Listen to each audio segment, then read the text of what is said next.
Okay, good morning, everybody. Welcome to NEW302 on February 26th. Amazing. February 26th, 2021. This being sort of the first lecture post reading week, and I spoke with a number of you yesterday and a little bit through the week. I hope reading week was, reasonably recuperative. As I am half joking, I hope that everybody managed to put at least a 10% charge on their battery. So I had mentioned yesterday that sort of over the course of the day, it ended up being a considerably busier, heavier day than I expected. And that has been the case somewhat generally, I would say, for a while. There's often a kind of aftershock for obvious reasons after Valentine's Day and after Family Day. And that shock, again, for reasons that I suspect are largely sort of pandemic amplified, has been quite intensified. Yeah. So, by the time I sort of got through, I was like, wait, I can't record this really to my satisfaction today. So I kicked it over to today. Since an assignment was due, generally speaking, it's the case that people are more focused on that, if at all. That seems to be how the numbers play. However, I got up quite early this morning to do it also and realized that I was still facing sort of a significant residual resistance. And I think there are a few factors there in brief. One is, of course, like everybody else, there is a certain amount of, background anxiety and stress professionally and otherwise. There are a lot of things vying for my attention right now. I think something that all of you can probably empathize pretty closely with. There are a lot of things vying for my attention. I have a lot of like this going in my thoughts, which makes it a little tricky. But on contemplation, I began to think like maybe there is more going on here than this. At the risk of seeming like a somewhat self-indulgent confessional, my purpose here is in part to explain what's going on, but it's also, of course, in part to give an instance of thinking, so please bear with me. So, in examining it, I did all of the standard things that I might recommend. So, breathing and, all the various things, breathing binaural beats, making an out loud promise to address the issue, certain amount of consideration, calming, yada, yada, yada, right? There was some ambient anxiety. And, then it was a question of turning a kind of curiosity around on it. As I often point out, it's like curiosity and fear don't typically coexist, right? If you're curious about something, you're not fearful. So developing a kind of habit of looking at one's interior dynamics can often convert sort of a state away from vague anxiety and into a kind of curiosity, right? You're beginning to look and be like, well, what's happening here? What does this look like? What does it connect to, right? You can take a curious stance that starts to sort of reduce the emotional activation. So, I did so. I sort of went through the standard routine, and then I was looking at the emotional activation, and a few things jumped out at me. One, of course, was that my intention for at least half of this was to speak about The Pregnant Virgin by Marion Woodman. And I hope you guys have had a chance to dig into that book. If you have, you'll realize that it is not sort of a tightly unified text. It's not quite a miscellany, but, as it says sort of from the outset, it's subtitled A Process of Psychological Transformation. And, it sort of shape changed in the course of its own writing. She herself, Marion Woodman herself, describes the book as having, gone through a 9-month gestation period kind of thing, right? Where it was sort of transforming and changing shape and going through stages and inducing morning sickness, as she puts it in the book.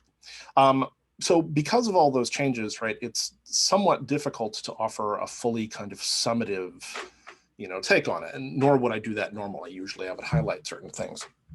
But I did realize that this posed something of an ill-formed problem.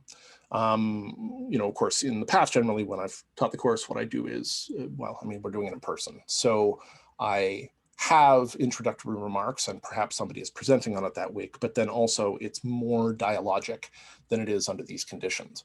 So instead, I'm sort of seeking to resolve a somewhat unformed kind of problem around this. Like, what is it that I want to say here, right? Sort of some semi-definitively or something.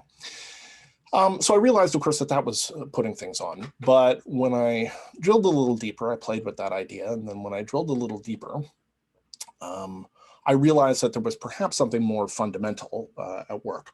So I had mentioned, immediately prior to the reading week, right, in the sort of lecture on fathers, that this is charged stuff, right? Teaching it every year is charged because, of course, I know that each of you is going to have some particular kind of parental issue, right? I've never met anybody that didn't have some kind of parental issue. And parental issues, when I say parental issues, I don't mean necessarily like terrible, whatever, but it doesn't need to be terrible for there to be issues, right? You can actually have a quite positive relationship with a parent and still have sort of issues around it because your parents are only human. And hitting that level of recognition is itself kind of a milestone, right? Recognizing it's like, oh, you're flawed and fallible, but also I'm not embittered about that, and so on and so forth, right? So everybody has parental issues. I am not apart from that. And they are to a significant extent resolved in certain directions, but in other directions, they're not. They're not all completely resolved for me. So, I was very aware of this when I was recording the last lecture.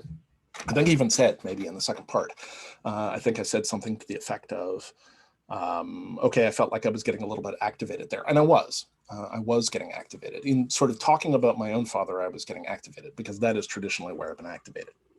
But I also mentioned, I think, in that often there is a kind of masking effect, right, that covers the relationship with one parent. So, when I was in analysis, I would very frequently be talking about my father and my relationship with my father and the difficulty in the relationship with my father and the tension in the relationship with my father and ways in which my father and I were similar and the ways in which we were different and the ways in which I wish I was more like my father and the ways in which I wish I was less like my father and blah, blah, blah, blah, blah, right? I shouldn't say blah, blah, that's dismissive. What I mean is that I spent a significant amount of time. It was kind of a hot point for me. It was a hot issue. It was something I really worked with. It was a major theme through my 30s for sure. My 20s very much. My teens, I was not quite conscious enough to be able to really grapple what was going on. I was just sort of rebelling, but also trying to sort that out. And I believe I've mentioned, right, when my ex's parents died at 17, and she wanted to sort of implicitly move me into the position of the father relative to her siblings because she was the eldest sibling. One of the things that I said in response to that at 17 was like, I can't be a father. Like, I'm 17, I'm, a mess. And also I don't even have my relationship with my own father sorted out. So there was a sense I knew then, right, that this was the case. It was something that was requiring significant work on my part. And that work continued. There was a broad swing in my 20s. There was a broad swing back in my 30s. And things are in a different place than they are now, than they were then, rather. They're in a different place now. So my father is very active for me, but it's also relatively close to my consciousness. In contrast, when I was in analysis at one point, I believe my analyst actually said, oh, so we talk about your father a lot, what about your mother? To which my response was, right, my mother is great. Full stop. Right. And he was like, okay. And I was like, I don't know what to say. I don't have problems with my mother. She's supportive. My mother's a saint. Now, the point here is, of course, that is not necessarily indicative, right, that there's nothing going on. It can be indicative of the fact that, in fact, what is going on is just a much deeper kind of issue. Now, I want to point out, okay, in this particular case, that,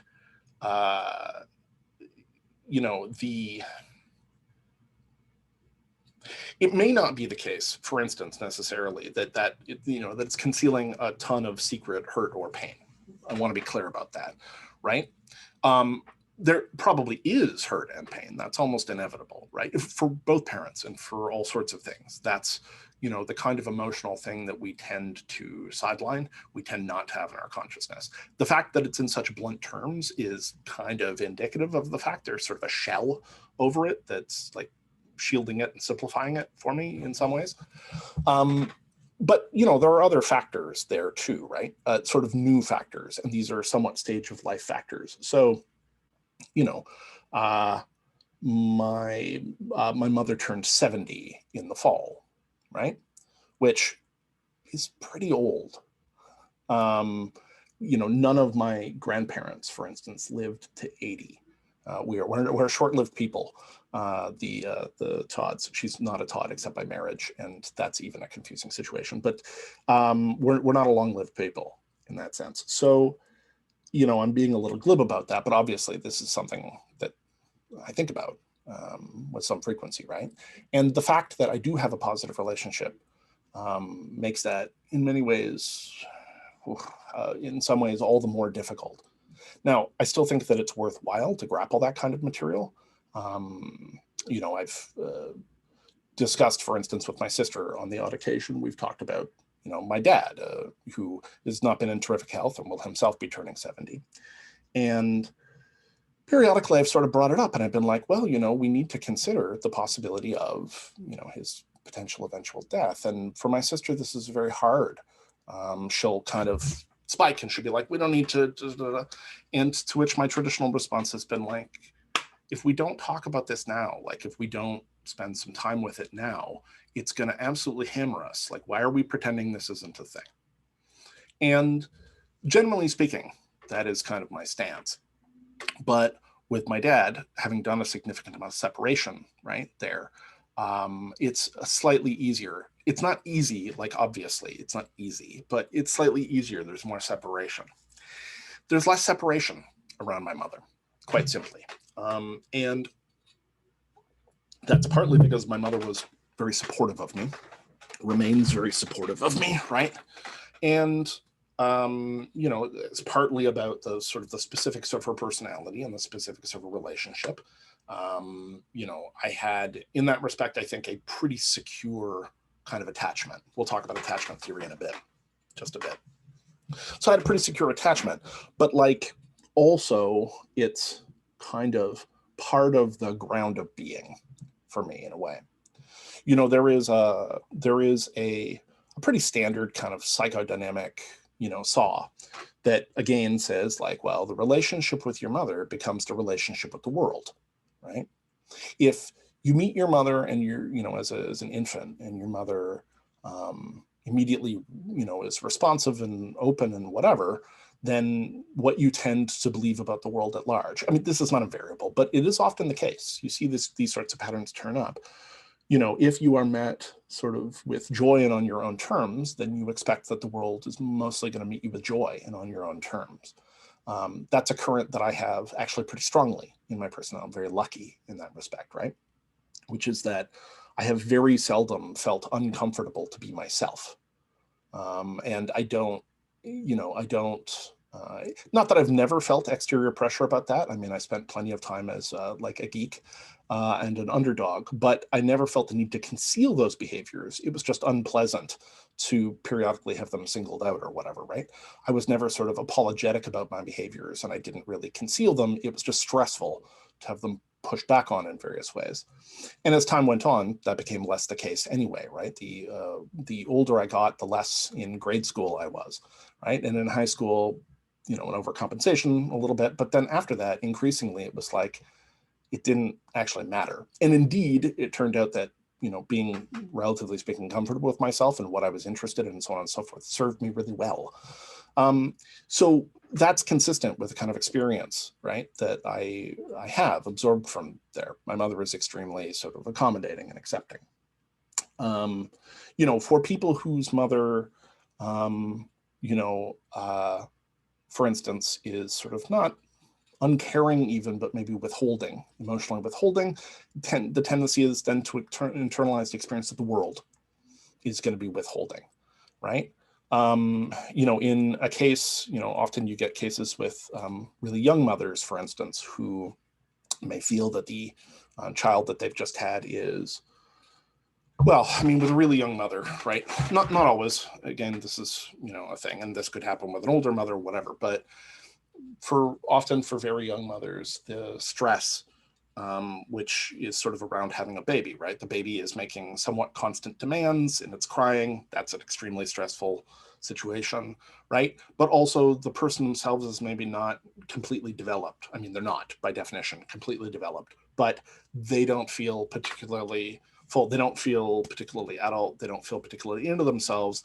And there is a kind of, you know, like, this is taking my life, right? In this case, it can feel very much like the baby is attacking, right? It's attacking me. And one can, of course, get angry at the baby. Everybody thinks about killing their baby from time to time. And I'll underline that, everybody. I actually have a funny story about that. My friend Catherine, when she had her baby, called me once. I think I've told this story before, but maybe not in an actual lecture. My friend Catherine called me on the phone. We spoke on the phone quite frequently and at length. And she had a young infant who now is going off to university, but she had a young infant, Lotus, and Lotus was crying and crying and crying, and she couldn't figure out how to intervene. Catherine was youngish, like 25 or 26, not super young by sort of standards internationally or historically, but, you know, relatively young in some sense, and very bright, emotionally resourceful, you know, lots of things, but basically she was at her wit's end, right? And so she called me up and she was like kind of freaking out, and she was like, I don't know what to do. And so of course I, also being 26, did not have an especially strong sense of what to do under these circumstances.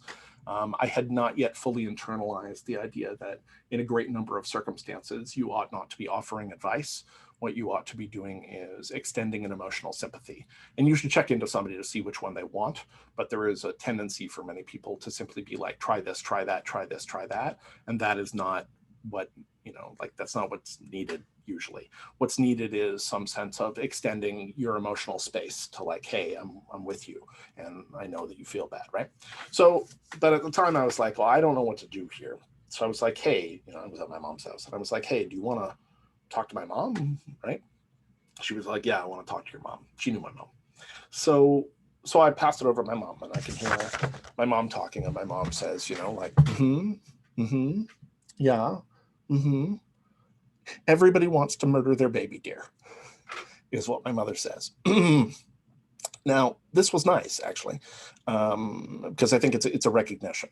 You know, it's a frustrating process. If you've ever been with a baby who's like screaming and crying and screaming, it's so stressful. It's so stressful. So you can imagine that for somebody that didn't have support and resource, and that maybe didn't have a whole lot of their own maturity worked out, and maybe wasn't entirely emotionally mature and whatever, that the baby might seem to attack them. And so in turn, right, these are people who, you know, like yell at the baby, they get angry at the baby. This is a bit emotional for me, not because I experienced it. Like I said, I, you know, had a very supportive, but rather it produces, I get a strong empathic response onto these conditions. Like, you know, it's hard not to feel bad for a baby, right? Even if people themselves often don't.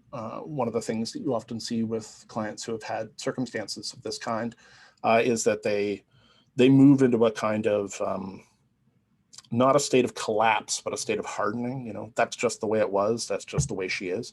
It's just like, well, that's just how it is. It is what it is, and she is who she is, and right?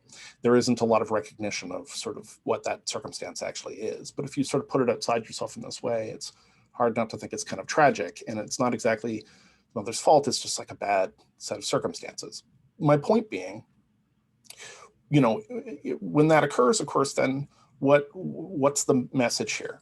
Right? What does the baby internalize under those conditions?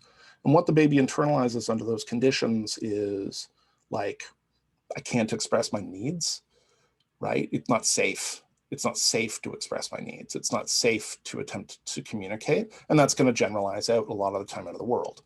Now, again, that's not to say that this stuff can't be worked with and around, or that it's necessarily invariable, but you can kind of imagine, right?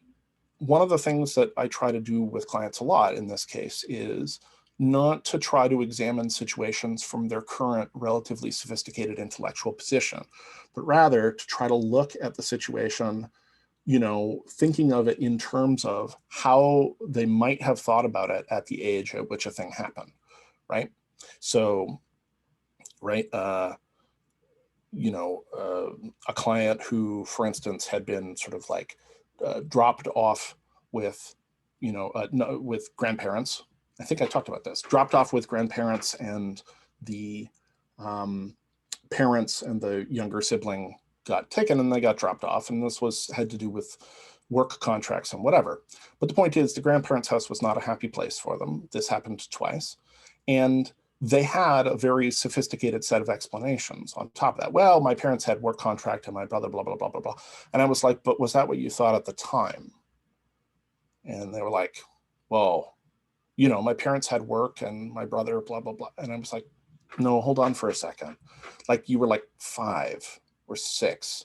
Like, the sort of explanation you're giving can't be the explanation you had at the time, right? And it's this, like, can you put yourself back into the shoes of like a 6-year-old? Because the thing is, the 6-year-old will attempt to explain things. And a lot of the times what kids do is they explain things in terms of generalized properties, or they explain things in terms of sort of their own behavior, right? There's still sort of a weird trace of infant omnipotence, where we believe that we are sort of responsible for things, right? So the classic case of this you hear about is like the parents are getting a divorce and the kid decides it's their fault. That does happen with some frequency, because that's like leftover. If there's something going on, maybe it's me. And in a case where something is really highlighted, right, being the only one of a family who is left behind, it's like there may have been really good reasons, but those reasons were not very well explained, and people will come up with theories anyway. This, I add, is akin to what I was talking about when I talked about, like, everybody has a father complex, whether or not they knew their biological father had a father figure, right? It may be the case that, that's filled in with the mother's material, their father complex, their general ideas about men, cultural material, encounters with male figures, right? Whatever, teachers, pastors, camp counselors, right? Various places, if there are uncles, this kind of thing. But in addition to all of that, there is the kind of space where a certain amount of confabulation occurs. And confabulation in the sense of like an imaginary extension that draws together the facts. This is a thing that one sees a lot with adopted kids, right? A lot, not all. Some of them, say that they don't think about it, but certainly for many of them, they attempt to fill the space of who their parents were and what they were doing. And you see it with kids too. If they have a father who is away, it's not unusual to see the father be inflated into a heroic figure, sometimes with the assistance of the adults around, but inflated into this figure, sometimes in a completely confabulated way, right? Which is to say that it's sort of never been said that way, but they've decided that, their father is an important, military dignitary and had to, like, these things will sort of elaborate out. So the point is, the space gets filled up in some sense anyway with sort of probable explanations that would fit the facts, but that are also somewhat emotionally satisfying. Similarly, okay, with actual events, a certain amount of confabulatory explanation happens. And for a 6-year-old, that's one thing. But for an infant, it's something else, right? The infants do, in fact, make inferential judgments about things. Infants are quite experimental. So, an infant that repeatedly sits in its high chair, takes a piece of broccoli and drops it off the side is, among other things, running a very sophisticated set of experiments, right? It's seeing if gravity works the same way every time. It's often testing different objects to see if they all fall the same way every time, because the laws of gravity are not coded into your brain in advance.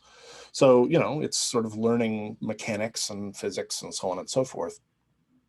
But in addition to that, it's also, of course, running a pretty sophisticated psychological experiment on the human beings in its environment.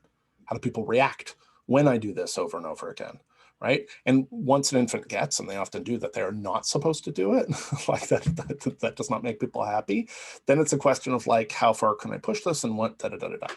Infants are constantly running experiments of this kind. I mean, they run experiments with their own body, right? They twitch a muscle, they don't quite know what it's connected to.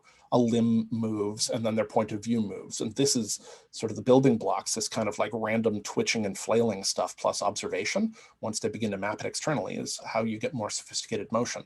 That's why you get all those weird idiosyncratic intermediary forms of motion between babies crawling, which they have to learn also, and walking.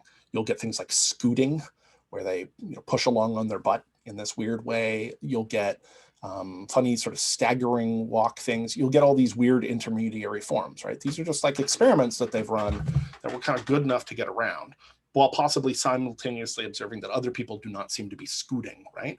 And so if there's an older sibling, often that's a bridge for modeling. Okay, you're a little smaller, it's easier for me to project, I'll pick up the behavior from you. So second children, third children, et cetera, often pick it up faster. But, in general, it's a set of experiments.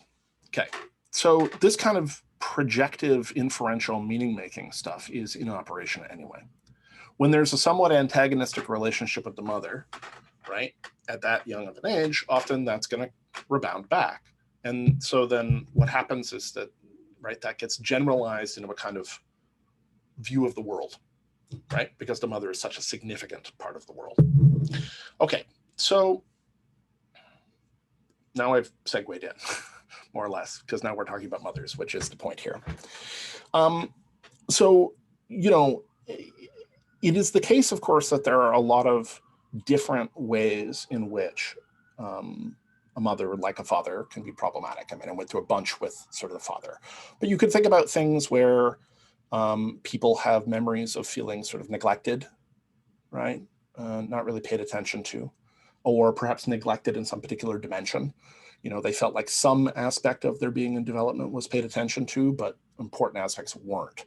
So this is not uncommon if you get cases where people feel that they are sort of paid attention to in terms of their performative social role, but neglected in terms of their inner life, right? That's quite common.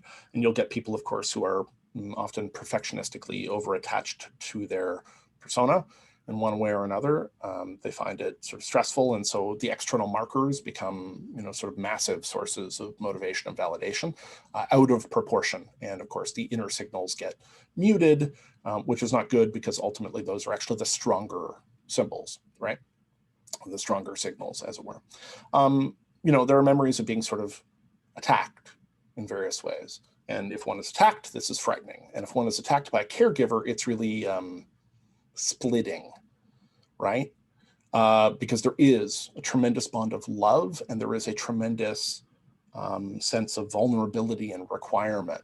I mean, babies are just screwed by themselves, right? They are screwed. They are powerless to obtain their own food. They're powerless to move. They're powerless to get water. Like they're in a really, really surrendered, powerless state. So, the mechanisms of sort of bonding, right, infant to parent bonding, are really essential to this. I mean, this is one of the reasons why, for instance, we tend to see those sorts of what affective neuroscience calls the CARE, the all caps circuit. This is a call back to Jaak Panksepp, who I've mentioned before. What we call the CARE circuit, you see being really widespread in sort of mammalian intelligence, right? And you can see, of course, right, the whole point of being mammalian is that there's memories, right, that the mother produces a food source which is consumed by the infant. And that's sort of predicated on the infant being basically no good at its own food, right? That's an evolutionary adaptation that allows the feeding of the infant by just the feeding of the parent. And contrast that to, right, all sorts of things that are just good to go. Like a spider, when it comes out of the egg, doesn't need to suckle, typically. So anyway, although lots of other things are still dependent in that sense, right? Birds don't milk, but they do feed their young. So you can see that it's not sort of sine qua non, it's just linked in. Nevertheless, there is a kind of symbol, right? This nursing as this symbol of dependency and the symbol of food. This is where you get things like, like object relations. So in object relations, Melanie Klein, which is sort of post-Freudian theory, there is a whole progressive sort of developmental post-Freudian theory about the emotional role and relationship to the breast. You know, when the breast gives you what you want, it is the good breast. When it's not there when you want, it's the bad breast. You know, this sort of thing. And eventually identifying the good and the bad breast in one person, right? That your mother is both the good breast and the bad breast often is a very difficult question to resolve. It's all Melanie Klein objects relation stuff. But the point is, right, regardless, there is a kind of vulnerability on the part of an infant. And that vulnerability necessarily pairs with a certain kind of love and care. And usually that love and care is there.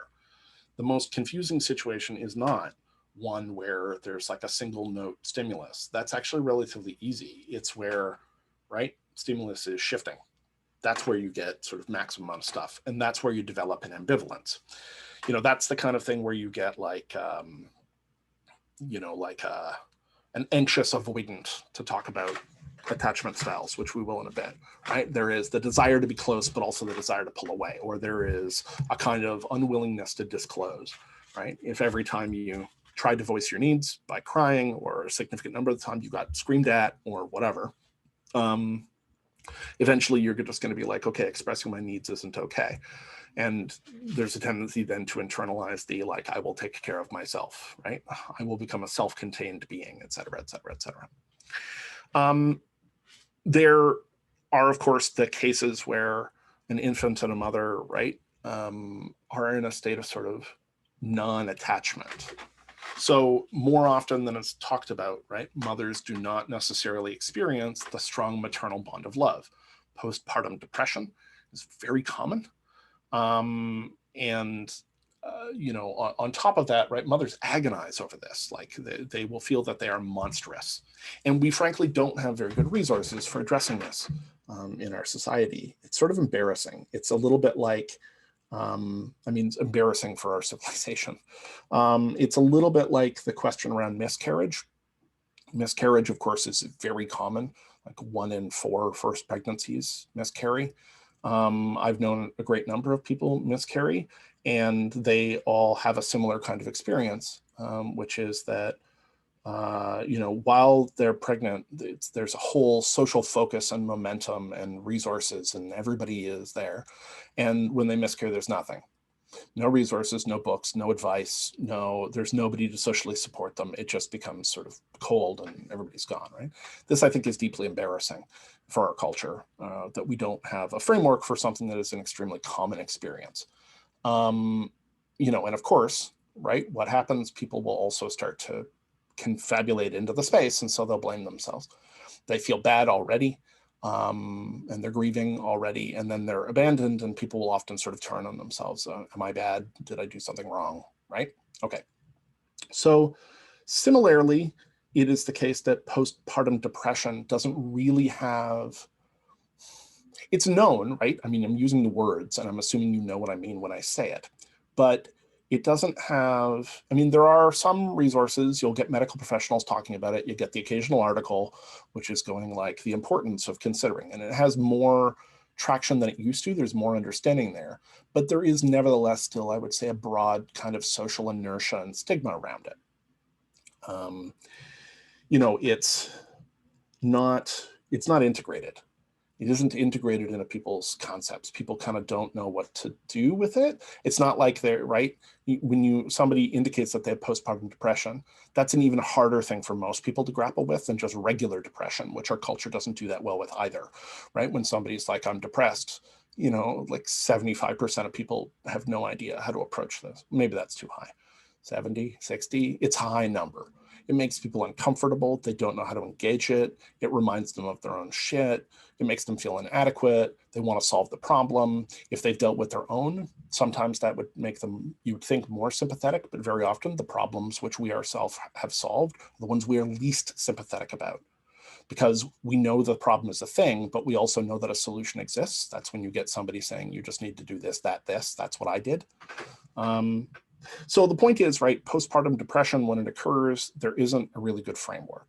And consequently, there really isn't a good framework for the kid, because from the kid's perspective, mother may have just withdrawn, right? Now, that doesn't even have to be a question of infancy. Mothers who themselves are dealing with severe anxiety or severe depression right through childhood may periodically essentially be they're in bad health. So they will sort of take to their bed, right? But the point is that there's an absence there. There's a deep absence there. And for a small kid looking for attention in various ways, that can be, hard. It's a different kind of hard than, say, being yelled at or something for crying for food, but it nevertheless is difficult, right, when mother isn't there. Now, as always, right, it's possible for other people to fill these roles.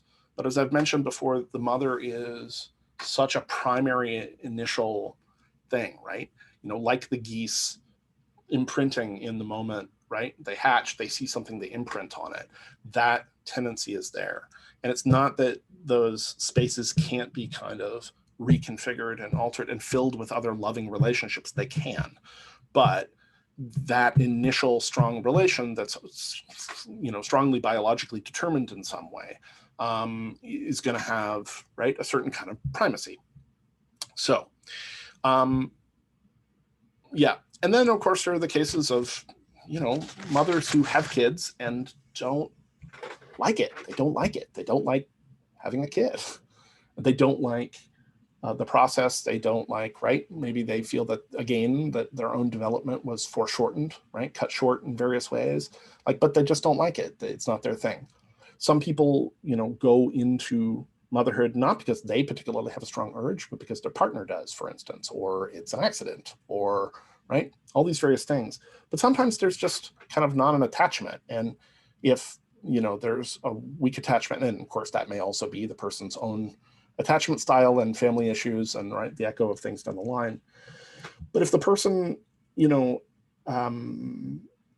doesn't form a strong attachment, then the baby doesn't form a strong attachment. You get a kind of right, this is what we call in attachment style dismissive avoidant, right? It's just well, it's not there. Now, never mind that probably under the surface, there is, in fact, a deep emotional thing here, which is, again, sort of nobody pays attention to me, which can register as sadness or it can register as sort of a defiant anger if there's enough resources there, right? So we get that kind of the disappearing mother or the non-attached mother. And then there's the mother that's strongly attached, but maybe a little too strongly attached, right? Sort of engulfment. And, this is this sense that sometimes it may be very nice to be getting the kind of love and attention and coziness and affection and regard and whatever, but sometimes that's engulfing. It feels, it's not mother, it's smother. And the sense of being suffocated and unable to express, sort of differences. That can be especially strong, honestly, with a strong attachment with a mother that one, loves enormously. Speaking out against that, having one's own values, experimenting, toying with things that are not nice, right, can then pose a really significant psychic barrier because, you don't want to hurt that person, right? One doesn't want to hurt that person, but also, of course, one wants to, be an individual and to expand and to experiment and so on and so forth. So that can be likewise really hard. There can be this question of engulfment. It's that question of engulfment, interestingly, that's often sort of discussed mythologically when you look at this stuff in depth psychology. Jung sort of explicitly ties the notion of the slaying of the dragon to the slaying of the mother. And when he looks at a bunch of those dragon myths and sort of their primordial, predecessors, things like Tiamat, right, the Babylonian or Sumerian goddess of the sea, right? She's like a titan, a primordial monster titan goddess. And, the thing is that she is, sort of synonymous in some sense with the depths of the ocean and always threatens to swallow up the world and swallow up the gods. And this is very closely tied by Jung to things like slaying the dragon and to both in turn to the mother. Right, to sort of being reabsorbed by this monstrously overblown thing that must then be killed so that one can, right, move ahead to the princess, right, and form relations outside the maternal relation. Great example of this, incidentally, Disney's Sleeping Beauty, because it's got Maleficent and she turns into a dragon and the dragon is badass and it's a good fight. So there is that end of things, engulfment too. Another kind of media hit, if you wanted to hit something in that kind of engulfment space, is if you've never seen it, and the album is quite good too, but if you've never seen it, Pink Floyd's The Wall is an excellent version of this. There is a song on The Wall called Mother, which is really about this kind of like smothering, slightly overprotective, right? Can't let the baby leave the nest, right? Can't let you fly. It's got this very strong quality, and then it plays out from there. There's other things going on. There's an absent father who died in the war. There's the threat of nuclear war. There's fame. There's drugs. It's a pretty complicated album. But the point is that that's a major theme, and you'll see it in sort of the film, and you'll see it in, if you see it, it's a distressing film. It's good, but it's distressing. And of course, you can sort of hear it in the album. So again, there's this kind of like swallowing quality. Okay, I'm just going to grab water, and then I will continue.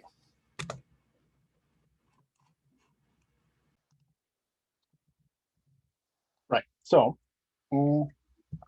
as I mentioned at the outset, right, the kind of parental complex stuff is charged enough that even teaching on it typically, right, it gets stirred up for me. My sense was that before reading week, the father piece was going to be charged just because it was so close to the surface. But it really wouldn't be depth psychology if I didn't pay attention to some of the depths. And what became evident to me was, of course, that like a bunch of the fields that I currently have operating around this stuff were hitting me in a very active way. So talking again about sort of, experiences of motherhood. When I say that the experience of the mother generalizes, right? And you have probably heard, we've even discussed some of the other versions of this, right? Like your experience, your relationship to your contrasexual soul image, which I'll just foreshorten, I'll just say soul. The relationship to the soul image, make it a little more technical. The relationship with soul image is the relationship to the world also, right? Now, if you think about it, that sort of stands to reason. But I think that it's important to note that that mother plays a comparable role in everybody's world formation, right? Male or female, right? It has something that is special and distinct. It does impact on the anima or the persona, but it also has something beneath that, like motherdom gets its own kind of archetypal slot in an important sense. Now, I mean, where those relationships sort of constellate for people is going to differ pretty widely. Again, one doesn't want to sort of overgeneralize by right sex or gender, but it's comparatively rarer to hear about men who feel like they're in competition with their mothers. You'll hear about men who feel like they're in competition in some way with their fathers, but you won't typically hear about men who feel like they're in competition with their mothers. They may feel oppressed by their mother. They may feel, sort of critiqued by their mother, right? Criticized by their mother, but they don't typically feel sort of competitive with them. Likewise, it's relatively uncommon to hear daughters talking about feeling competitive with their father, right? So I think there is something like the filling that gender space. This is sort of one of Freud's great analytical insights, right? This is sort of the one of the core ideas behind the Oedipus, right? Oedipus complex is precisely that there is a kind of within the gender position competitive thing that can occur. But even below that, there is just the mother as sort of the first port of call and the source of, right? Like for most people, of having their needs met in one way or another. And so that is going to have this very deep striking effect. The kind of inferential judgments that the infant makes are going to tend to be strong initial judgments, not immutable, not incapable of modulation, not invariably fixed and no longer subject to any other kind of influences, in terms of emotional relationship in their life. Of course not. But, quite often it's going to be a very large determining factor. That part of what I wanted to get at here actually was, in talking about my own condition, I do have a fairly secure attachment. It is not without issues. I don't think that that's a thing, or at least I've not encountered it in somebody else. But it's a pretty good actual secure attachment that has left me reasonably secure sort of in myself.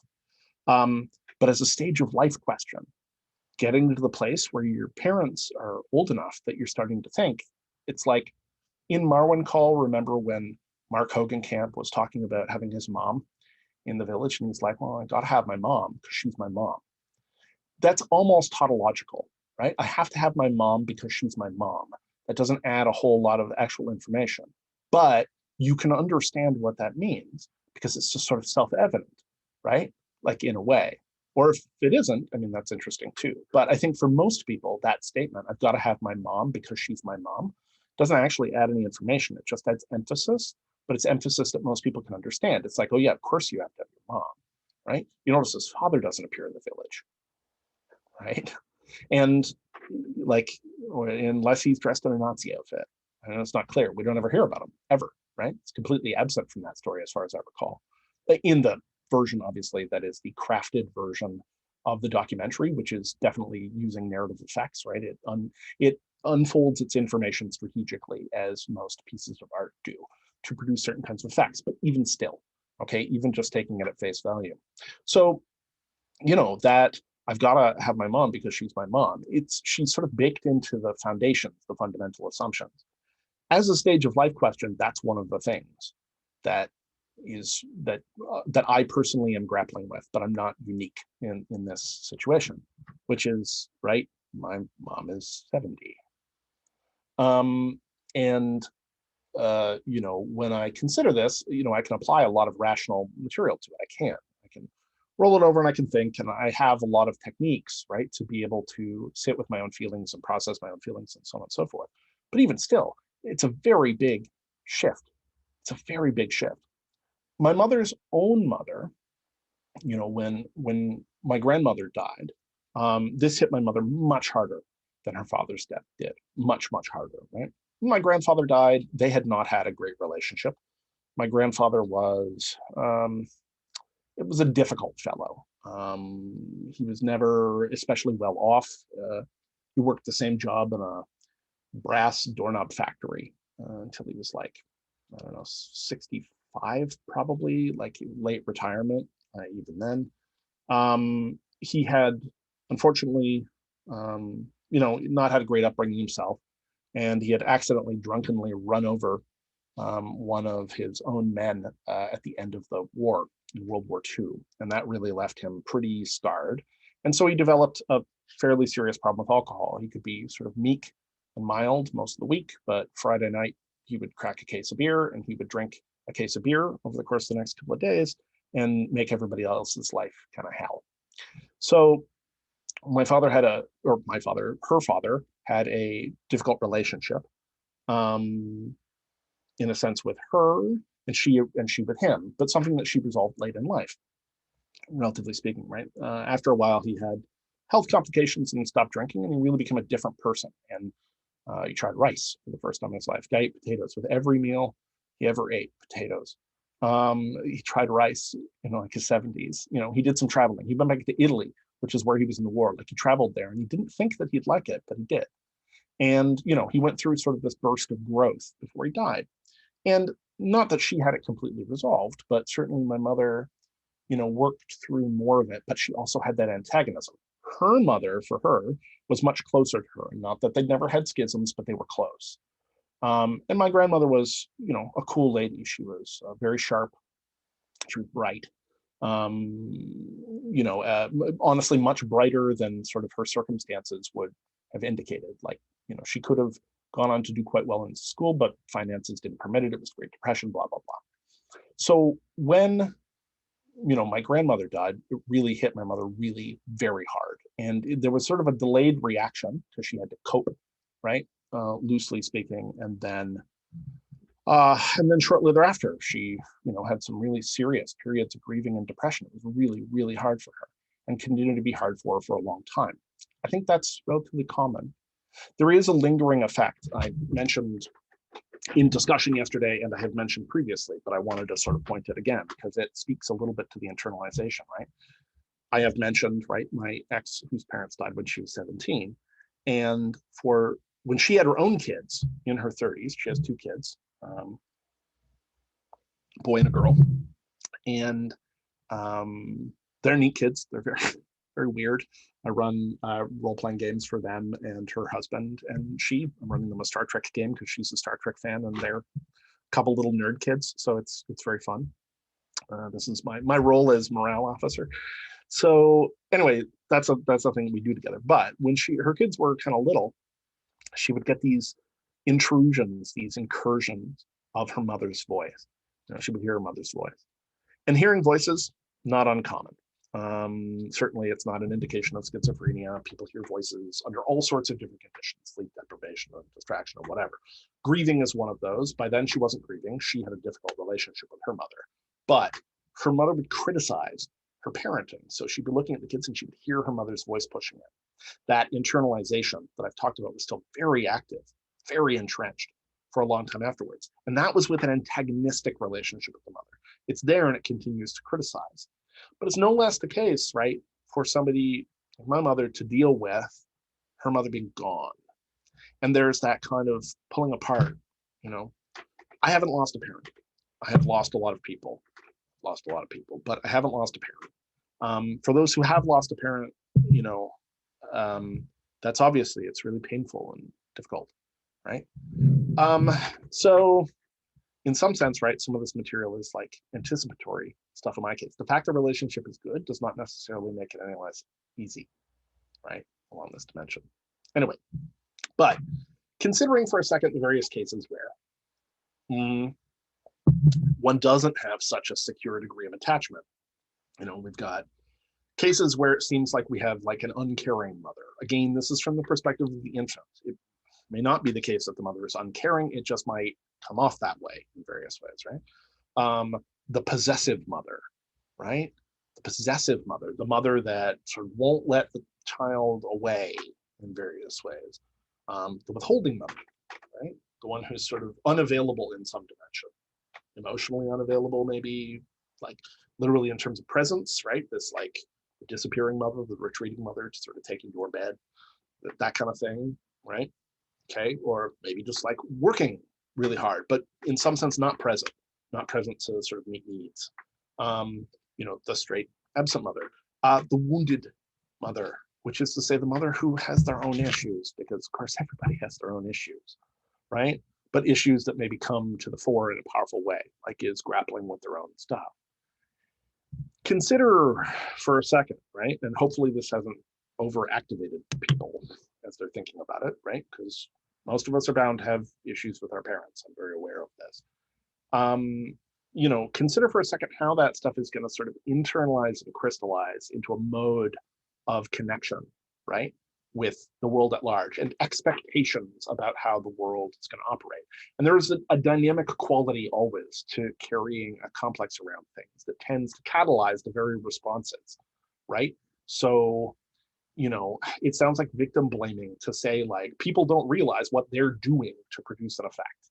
I don't think it's that simple, but it is the case that you will get a kind of unconscious conspiratorial collaboration where people will encounter the same kinds of circumstances repeatedly. There's a self-fulfilling sort of quality of that, right? You can see that sometimes in, as I've mentioned, romantic relationships where people will enter into the same kinds of arrangements that don't work for them over and over and over and over again while believing consciously that they are not doing so, right? This one is different. Oh, it's exactly the same. What are the odds? Well, what are the odds? At a certain point, of course, what this is saying is, oh, there's like something here. Like there's a quality that can be perceived about you, or there is a thing which unconsciously clicks together, or you find traits attractive that are predictive of, or, right? So there is this kind of like rolling quality. Okay, because I've mentioned it now like 5 times, I feel that I should take a second here and just talk a little bit about attachment theory. So attachment theory, again, right, is one of the rare theories where there is sort of a preferred dynamic in some sense. So secure attachment.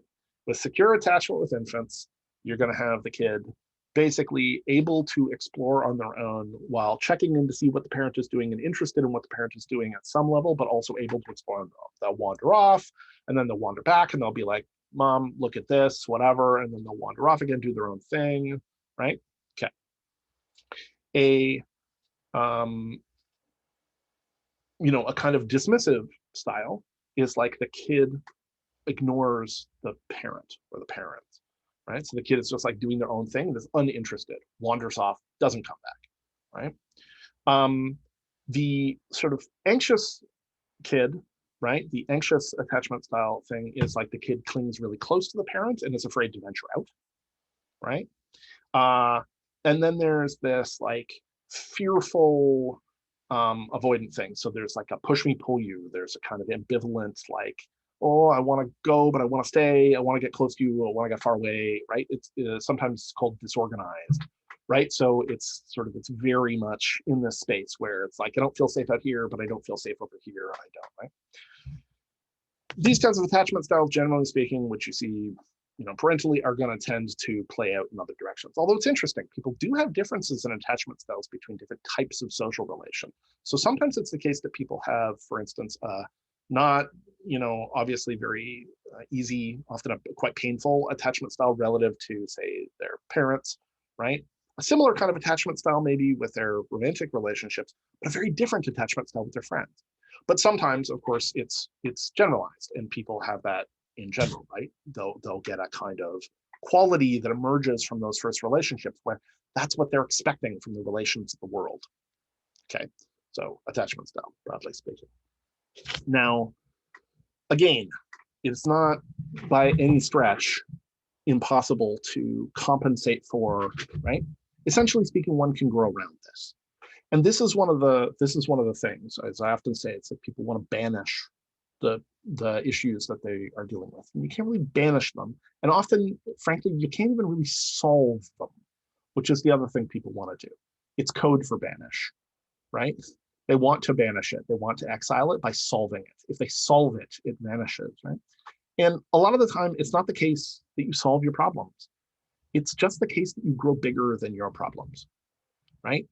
You look at a small sapling and it's got a big gash in it, right? And that's a real hardship for that tree. But what it does is it grows with some difficulty, but it grows sort of bigger than the wound, right? Now, it is also the case that it's possible to go back and access breaks that have occurred in us in various places, right?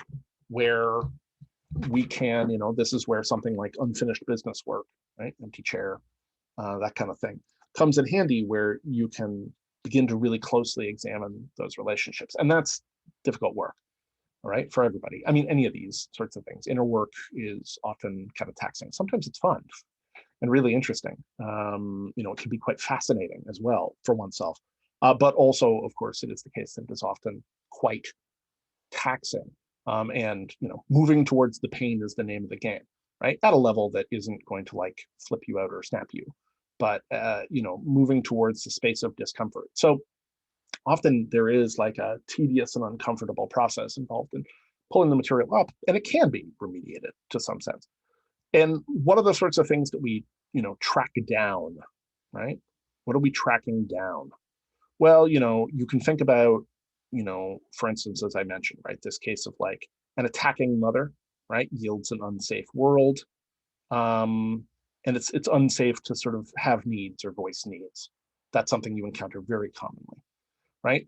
There is this question around like, well, where did you get the love? And so if there is sort of a selectively neglectful, as distinct from benign neglect, which is like letting your kids be kids, which I'm generally supportive of.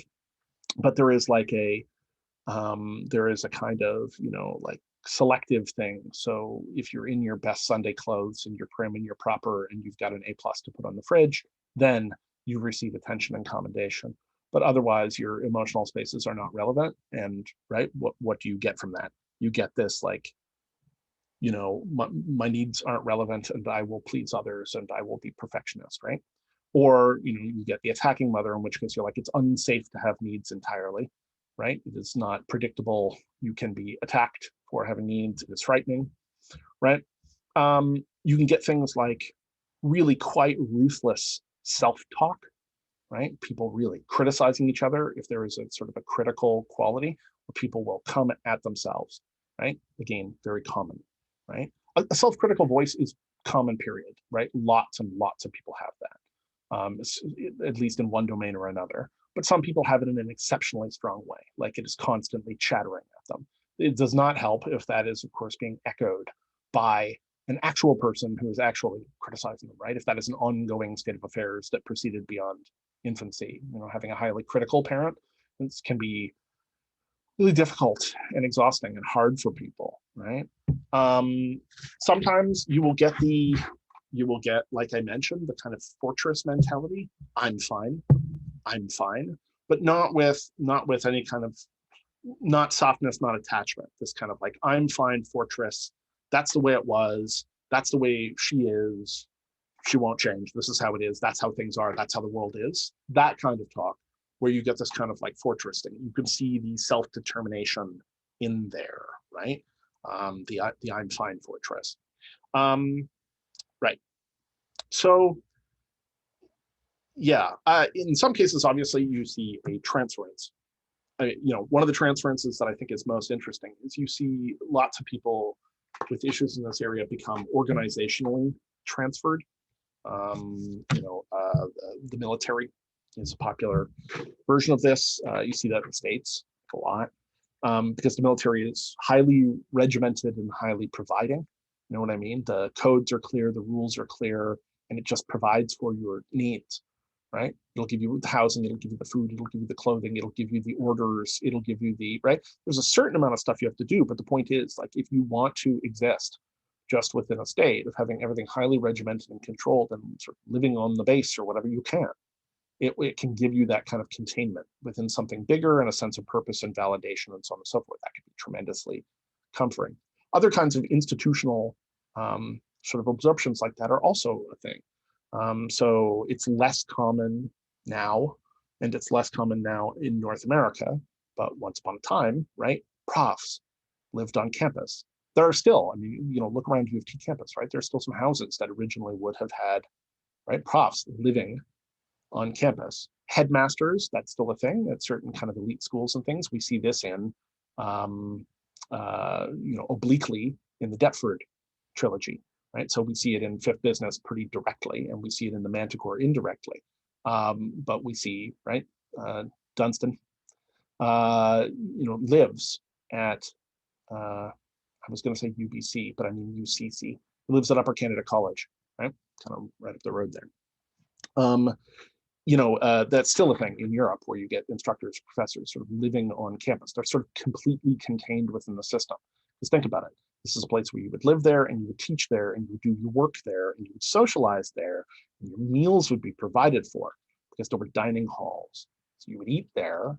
Like, it's a kind of full containment, which pretty underlines, right, when people talk about their alma mater, right? Their alma mater, right? Alma mater is mother.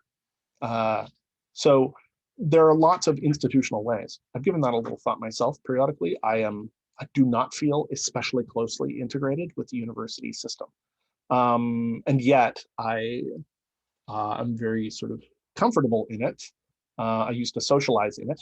Even when I wasn't a student, I hung out with students. I hung out on campus before I was a student. And yeah, for somebody who had like a lot of school resistance, it's sort of weird that I teach at a university, right? A little bit, or something anyway that I would remark on. So, okay. That's, I think, a fair bit of general material. I mean, I'm thinking here about the mother, and I'm steering a little bit around the pregnant virgin. I'm going to come back to that shortly. But you can see that this is sort of in the counterpoint to what we've been talking about around the father, and yet somewhat more fundamental, how these relationships are going to function and how people will deal with the emotional dynamics and sort of learn how to pull the projections away. And in these cases, it's especially hard. It's just so baked in, right? That in many ways, this particular kind of complex, this archetypal image, was present before the person themselves was present. It precedes them in the mind. That makes it so strong. And that is one of the big reasons. This is like one of the primary points. I mean, you joke with other therapists and analysts, right? You joke like, yeah, it's always the parents, right? And that's a joke where people will laugh. But of course, there's something to the joke. It's extremely rare to not see some kind of parental issue involved when people are doing depth work, right? And it's a major thing that people have to work through, even if their relationships are good. Even if their relationships are good. Okay, so I bring this up, contemplate it. I want to cover a couple other things, and I'm cognizant of time, having taken a great deal of time in pre-contemplating my contemplation. So the first thing I wanted to talk about a little bit. Apropos of all of this, I have been thinking a bit about internal family systems. So if you're not familiar, internal family systems is a relatively recent and kind of up and coming therapeutic model. You'll see internal family systems for family work and internal family systems for couple and internal family systems generally. It's an eclectic synthetic style. So it's like assembled in a sense, right? And obviously, as I've heard a lot about it, I've looked at it over the years and investigated it more deeply. And the thing, of course, that always jumps out to me is like, to me, I look at it and I'm like, well, this is just young. It's just young, right? So I cracked open internal family systems and I was like, wait, I'm already doing this. Why is this a thing? And I am always a little wary of the impulse that hits me that's like, no, I know that is already this, right? Sometimes it's true. There are definitely fads and fashions that pass through therapy and psychology like anything. And so you'll get a kind of situation where the sort of accumulation of stuff around one set of terms or one set of methods is just picked up some cultural association, and you just need to switch the language, right? People switch the language, they find a new term. That new term doesn't have the same degree of stuff. They can basically keep the same material and practices, but people will return to it often as though it's a revelation. IFS definitely seems to be in that category for me. It's parts work. It believes that your internal parts are related like a family, and that it's not about it's not about overcoming them. It's about forging relationships between them, right, et cetera, et cetera. Those the parts work. It likewise believes that beneath that there is like a core self, and that the core self should be thought of and addressed in spiritual terms, right? So this is, in a sense, all very familiar territory. And I think that there is something to that, right? I think that it's something of it's a shift in nomenclature that's a bit of a marketing move. However, also giving it a 3-letter acronym, that's very of the day. All the serious systems have 3-letter acronyms. That's how you know the technical. So, okay, so that's it. But in addition to that, obviously, in looking at it, I wanted to give it a fair shake and see what the actual distinctions were. Where are there actual distinctions and innovations? And, on reflection, there are definitely some, okay? And it's one of these cases where I would say it's a no free lunch kind of thing. It's like, well, these are innovations that do shift this and make it accessible to some people, but for other people, it's actually going to be less accessible, right? So it's about increasing the coverage through a sort of shift in the heuristic. Allow me to explain. So for many people, right, standard Jungian depth work can, of course, feel mushy. And when I say mushy, right, a bunch of you you're going to immediately know what I'm talking about, right? There is a kind of abstract random quality, okay, to doing classic depth psych analytical work that is very comfortable for some people, but intensely uncomfortable for other people. Okay, so like you think about active imagination, right? Active imagination it's like, well, you had a dream and it's significant, like go back into the dream. And you can run the practices and look at it, but there's not like a specified sequence. And in the same way, right, even consider like things that I have tried to emphasize many times, like you shouldn't reify the categories too strongly. It's not like there are 7 archetypes and those are governing everything. And if you can fit that in, you've got it, right? And it's not that when you're doing individuation, it always goes shadow first for 8 months, followed by, right, contrasexual soul image for 8 months, followed by, right, then you're into the masterwork. Like, this is not that simple. And I've sort of attempted to emphasize this repeatedly because I think it's an important emphasis in Jung's work. But that lack of defined sequence and that lack, to some extent, of category, that constant emphasis that he has on the ambiguity, serves the material in some ways very well, because I think that that actually is much closer to the underlying reality of the thing that you are attempting to contact, right? The thing is that the unconscious at some level, right, has a blurrier sense of these kinds of boundaries and sequences. Unconscious figures typically do not have a great understanding of time, for instance, right? They tend to operate in a blurry, somewhat metaphorical way. This is why you see intercategorical shift in dream characters and stuff, right? There is like an associational quality to them. And that associational quality and that, right, that like there is no one way and you have to feel it, intuition driven, you have to kind of structure it and feel it, right? But for lots of people, that's maddening, right? Circumambulation, maddening. What they want is something sequential, and they're not going to get it from Jung. Well, IFS moves somewhat in this direction. That's what I realized one of its innovations is. For one thing, it attempts to categorize inner figures in a few different ways. Crap, I'm not going to remember them all off the top of my head. But like firefighter is one of them, to give you an idea, right? So the sort of categories, there's one that like holds a burden. I can't remember what it's called. But basically, there are sort of these 3 different categories that you use to think about the action patterns of your parts, right? It's parts work. It's not dissimilar at the end of the day, right? It also applies certain kinds of relational techniques. So the difference is, you know, in a certain sense, you know, you want to get an active imagination into your depth work, you're maybe taking a slightly unformed dive into like hell in the underworld and chaos or something, right? Whereas IFS is going to propose a far more linear, sequential approach of specific steps and things. It's very structured in that way. So that is one of the things where I was thinking, well, this is advantageous. Because while I think that ultimately speaking, the ambiguity aspect of the Jungian work is closer to the truth of the work, right? It also makes it harder for people to access. This is a failure of Jung's, that it's difficult to access. Now, there are some theorists, we've talked a little bit about Gigerich, and I'll talk more about Gigerich in the week on the deconstruction.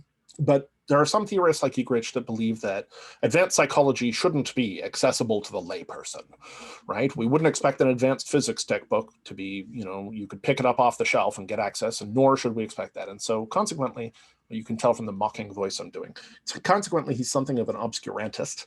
And I think that that is not fair, right? Like, can it not be the case that there are somewhat more, right, somewhat straight concepts that you can get in with, and then you can do more advanced work and more advanced work and more advanced work and more advanced work, like work your way into the difficulties and ambiguities of the subject?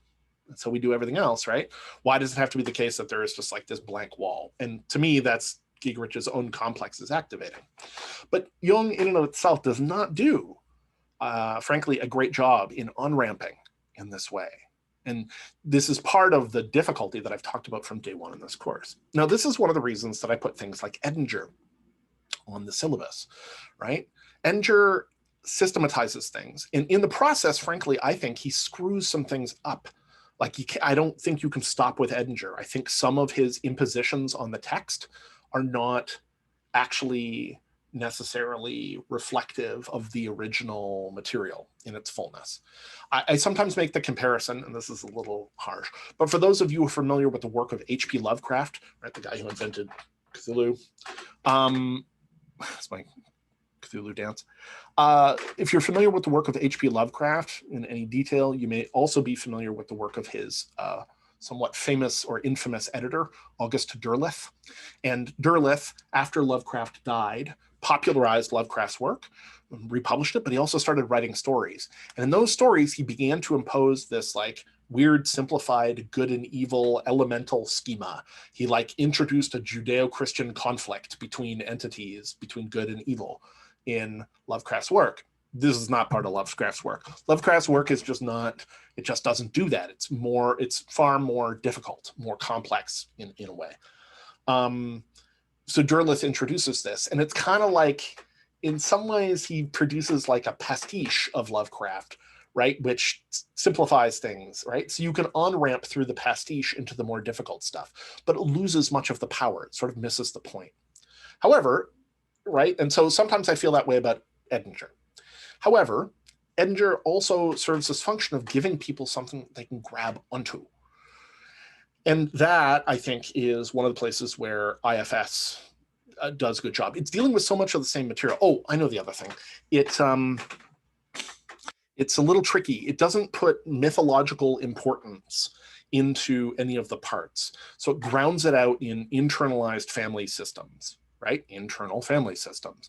Grounds it out in family systems. And by removing this larger mythological impact, but localizing that spiritual material in the core self within the system, it sort of gets around one of the things that turns people off, right? That turns people off Jung. Because for the people that are into it, that connection to that stuff is huge. It's important and powerful and right? And you can get people to that. You can take people through stories where they suddenly realize, like, whoa, this is important. But for a lot of people, it turns them off. There's a significant number of people who basically associate any kind of Jungian thinking with fascism. A fact that I find like appalling and weird. I'm very much not a fascist, like very much. My politics, this is like the one corner of politics that I have a hard time even like getting near, right? But there is, some association there. Some of that's historical. We've talked about Agent 488 already in the war. But like, the point is that mythological aspect of things. Why does that remind people? Well, because the fascists were very tapped into that level as a way of producing mythology in a pseudo-religious ideology, right? So just even playing in that space is like, whoa, whoa, whoa. Or we're talking about Odin, right? As somebody pointed out the other day when I was in conversation, they were like, you just can't get Norse runes as a tattoo anymore, they said. And I was like, well, I could never get that. And they were like, yeah, but you can't. People are going to think you're a Nazi. Like, runes are out. And I was like, oh yeah, runes are out. That's right. It's like one more thing the Nazis ruined for us. Thank you for wrecking the Buddhist swastika in both directions. John Vervaeke has a funny story about seeing a giant statue of the Buddha. I forget where he was traveling. But anyway, seeing a giant statue of the Buddha and being flipped because it had 2 swastikas on it. And he was like, what? Right?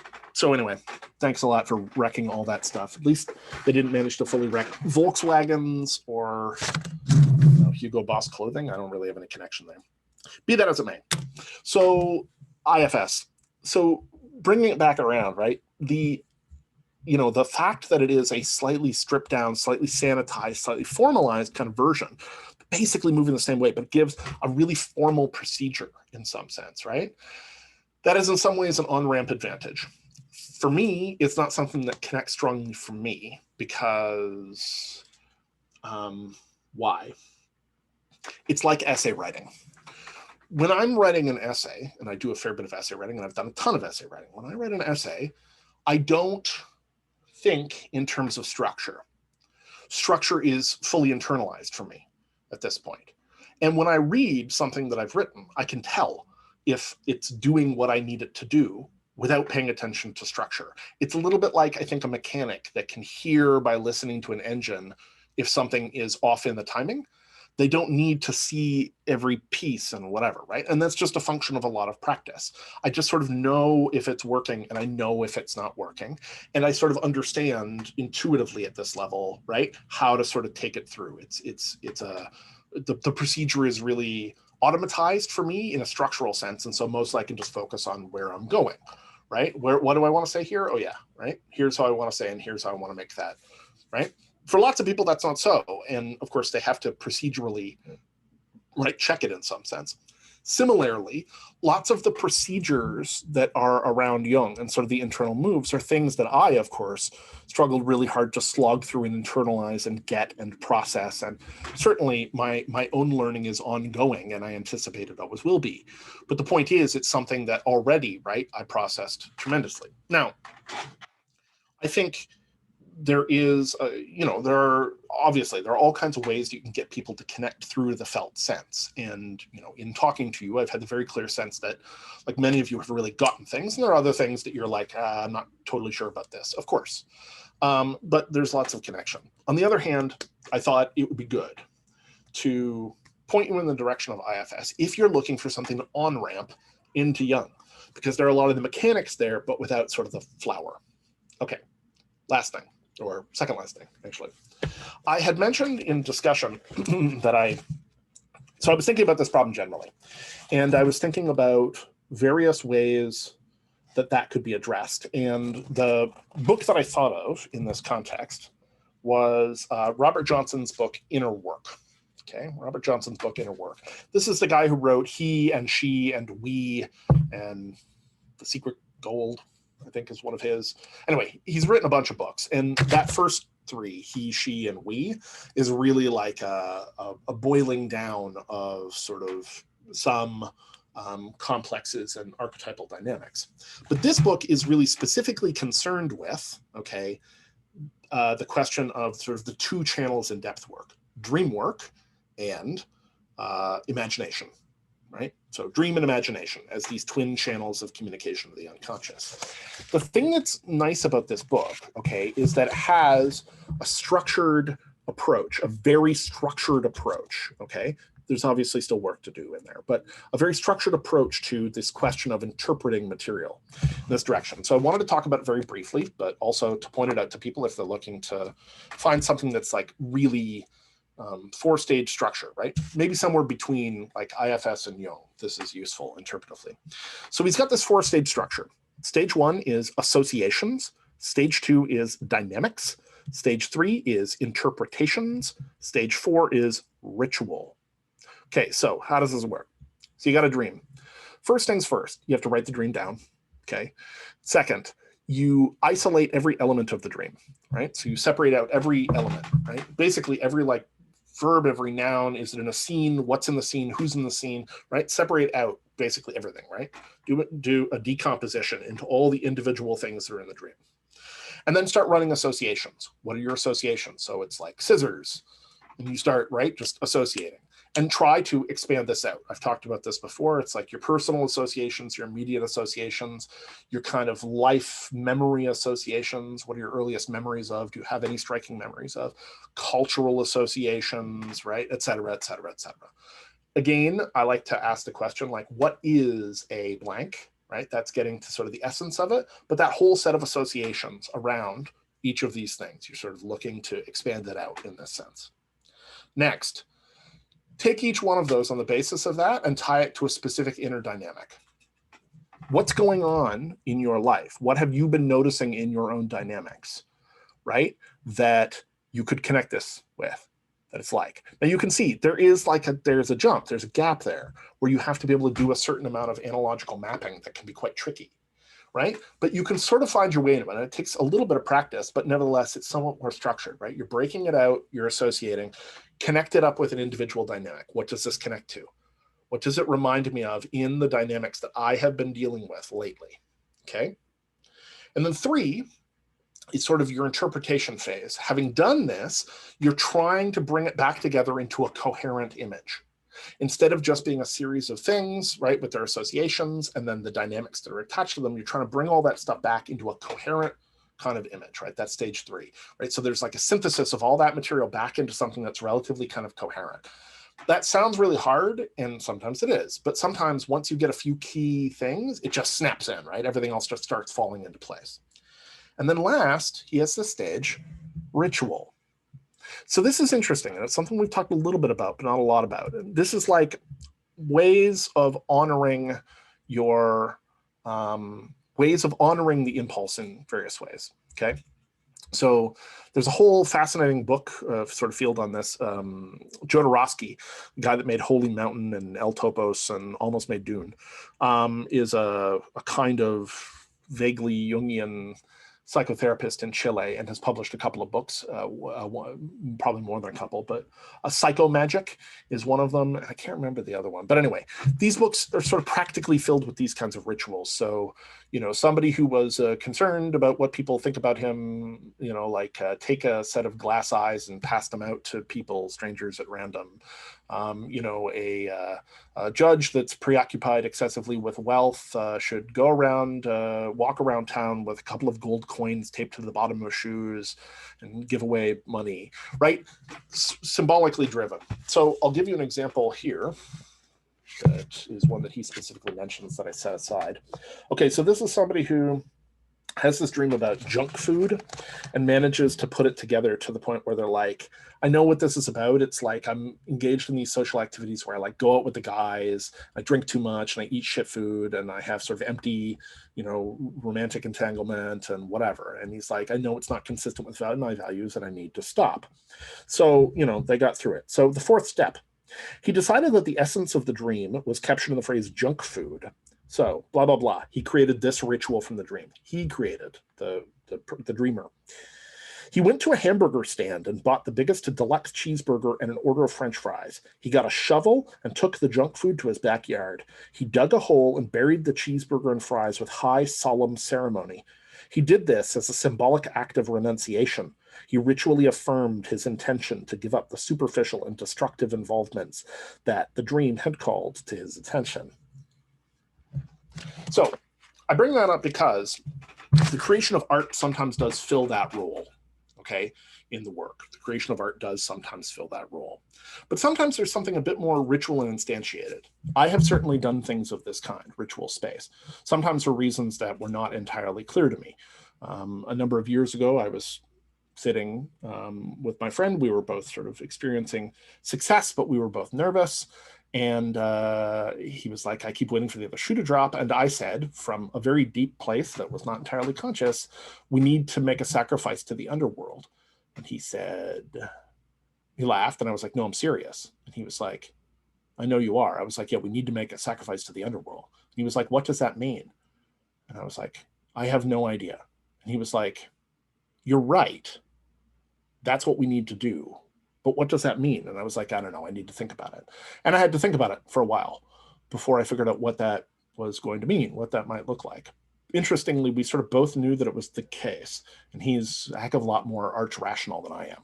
So check out that book if you're interested. Check out IFS if you're interested. Both of those things may give you a kind of access point, a structured access point in a certain sense. Okay. So my very last thing, which is I will talk more about the pregnant virgin. I really want to come at this with a slightly more, I will come at it shortly. But I do recommend you read it because it's, when I say it's not a miscellany, and it isn't, but it has an incredible richness of different sort of instances and stuff in it. As a follow-up to Addiction to Perfection, it's a far more complex book with more in it to work with, sort of more power, more instances, more subtlety, and so on and so forth. Yeah, so I had in mind to talk about the butterfly in the opening, the chrysalis and the butterfly in the opening, to discuss, among other things, the mummification as a symbol of the cocoon and the transformation, and to talk about experiences with butterflies. But I think I'm going to hold butterflies off. I think I'm just going to leave this with what it is. And yes, I'll jump in with pregnant version and stuff, etc. So thank you for your patience. Yes, I am continuing the process of marking, so you should see that stuff up soon. And I will see some of you at office hours relatively shortly. Okay, and also I'll see you guys next week. I hope you're well, and I hope things are coming along smoothly. Talk soon.